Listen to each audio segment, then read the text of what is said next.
ఈ movie 2025 December 25న థియేటర్స్లో గ్రాండ్గా రిలీజ్ అయింది. మలయాళం ఫిల్మ్ ఇండస్ట్రీ నుంచి వచ్చిన మరొక రిఫ్రెషింగ్ ఫిల్మ్ ఇది. ప్రెజెంట్ జియో హాట్‌స్టార్లో తెలుగు లాంగ్వేజ్లో అవైలబుల్గా ఉంది. బేసిక్ స్టోరీ స్పాయిలర్ లేకుండా చెప్పాలంటే ఈ మూవీ మొత్తం ప్రభేందు అనే ఒక వ్యక్తి చుట్టూ తిరుగుతుంది. నివిన్ పాలి గారు ఈ రోల్ని చాలా న్యాచురల్గా చేశారు. ప్రభేందు లైఫ్లోకి అన్ఎక్స్పెక్టెడ్గా ఒక దయ్యం ఎంటర్ అవుతుంది. ఆ ఘోస్ట్ ఎవరు? ఆ ఘోస్ట్తో మన హీరోకి ఫ్రెండ్షిప్ ఎలా కుదిరింది? ఇద్దరూ కలిసి చేసిన ఆ జర్నీలో వాళ్ళ పర్సనల్ లైఫ్లో ఉన్న ప్రాబ్లమ్స్ని ఎలా సాల్వ్ చేసుకున్నారు అనేదే ఈ cinema core point. Akhil Sathyan గారు ఈ సినిమాకి డైరెక్టర్గా వర్క్ చేశారు. మూవీ చూశాక నా ఒపీనియన్, నాకైతే సినిమా నచ్చిందండి. కథలో కొత్తదనం లేదు అని అనిపించొచ్చు, ఎందుకంటే మనం పాస్ట్లో ఇలాంటి ఘోస్ట్ ఫ్రెండ్షిప్ మూవీస్ చూసున్నాం. కానీ మూవీ ఇచ్చే message and feel good moments మాత్రం చాలా బాగున్నాయి. డైరెక్టర్ తన సింపుల్ స్టోరీ టెల్లింగ్తో హ్యూమర్ ఫ్యాక్టర్ని చాలా ఎఫెక్టివ్గా యూజ్ చేశారు. కానీ మూవీ ఎగ్జిక్యూషన్లో చిన్న చిన్న ఇష్యూస్ ఉన్నాయి.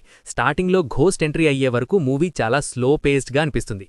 కొంచెం బోరింగ్గా అనిపించినా ఒకసారి ఘోస్ట్ ఎంట్రీ ఇచ్చాక స్క్రిప్ట్లో స్పీడ్ పెరుగుతుంది. మెయిన్గా క్లైమాక్స్ మాత్రం ఎక్సలెంట్గా ఉంది. సినిమా అయిపోయాక మంచి ఫిల్మ్ చూసామనే ఫీలింగే వస్తుంది. అసలు నివిన్ పాలి గారు తన క్యారెక్టర్కి 100% న్యాయం చేశారు. ఇలాంటి రోల్స్ తనకి కేక్ వాక్ అనే చెప్పాలి. ఘోస్ట్గా చేసిన రియా షిబు తన క్యూట్ లుక్స్ అండ్ వండర్ఫుల్ యాక్టింగ్తో మెస్మరైజ్ చేస్తుంది. Supporting cast Aju Varghese and Nivin combination సీన్స్లో హ్యూమర్ బాగా పండింది. మిగతా యాక్టర్స్ కూడా వాళ్ళ రోల్స్ని చాలా బాగా హ్యాండిల్ చేశారు. సినిమాలో background music and cinematography movie థీమ్కి తగ్గట్టు చాలా న్యాచురల్గా పర్ఫెక్ట్గా సెట్ అయ్యాయి. బ్యాక్గ్రౌండ్ మ్యూజిక్ ఎక్స్ట్రాడినరీగా లేకపోయినా సీన్స్ని బాగా ఎలివేట్ చేశాయి. ఎడిటింగ్ విషయానికొస్తే ఇంకాస్త షార్ప్గా ఉండాల్సిందని అనిపిస్తుంది.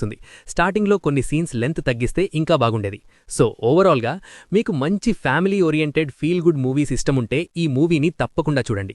కానీ fast paced action or heavy horror కోరుకునే ఆడియన్స్కి మాత్రం ఈ మూవీ కొంచెం స్లోగా అనిపించొచ్చు. ఫ్యామిలీ మెంబర్స్తో కూడా ఈ మూవీ వాచబుల్ అండి. అండ్ నేను ఈ మూవీకి ఇస్తున్న రేటింగ్ 3.2 అవుట్ ఆఫ్ 5 స్టార్స్. మీరు ఈ మూవీ చూసుంటే మీకెలా అనిపించిందో కింద కామెంట్స్లో చెప్పండి.